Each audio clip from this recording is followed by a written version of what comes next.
Cadres et chefs d'entreprise se réunissent ce 19 novembre autour d'un dîner d'affaires sur le thème Réfléchir aujourd'hui pour agir demain. Le club Efficience œuvre depuis 8 ans à l'émergence de leaders d'origine afro-caribéenne face à la crispation de la société française envers sa diversité. L'invité d'honneur, Jean-Paul Delevoye, souligne le poids que représente cette diaspora dans l'équilibre du monde en termes de compétitivité. Je suis très sensible aux objectifs du club Efficience. Montrer l'exemple, que chacun est capable de réussir et permettre à des jeunes, quelquefois en difficulté, de pouvoir accéder aux plus hautes fonctions par l'exemple de celles et ceux qui ont réussi.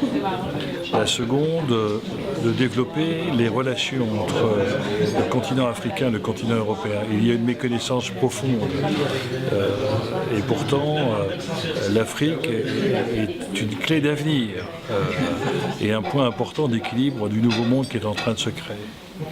Et puis de faire aussi un point et un débat sur la France qui a du mal à considérer sa diversité comme une richesse et qui a souvent tendance, de façon un peu par réflexe, à mettre des normes qui engendrent des exclusions plutôt que des inclusions.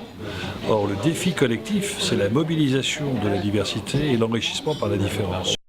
Le défi réside dans le fait d'aborder de manière apaisée les problématiques d'intégration, d'immigration et d'identité, ce que Jean-Paul Delevoye appelle le choc des identités. Il rappelle que le XXIe siècle est celui de l'altérité. Or, si on ne l'aborde pas, elle risque d'engendrer de la violence dans les rapports humains. D'autant plus que, comme le pointe du doigt le docteur Nkangue, la discrimination positive est passée aux oubliettes. La France a plutôt vu les choses sous une forme de normalisation par le haut et évite ainsi de pouvoir mettre en place des mesures telles que la discrimination positive qui pourrait être un plus pour toutes les minorités en France. Mais ceci dit, au jour d'aujourd'hui, nous ne sommes même plus là pour réclamer la discrimination positive.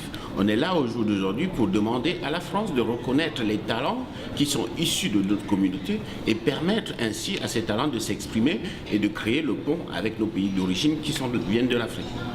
Il apparaît aujourd'hui des phénomènes de tension géopolitique au niveau de l'OMC, des conflits qui sont d'ailleurs accentués par une absence de régulation. La métamorphose du monde met donc en lumière de nouveaux enjeux. Il devient ainsi nécessaire pour la France de mettre à profit la richesse de sa diversité.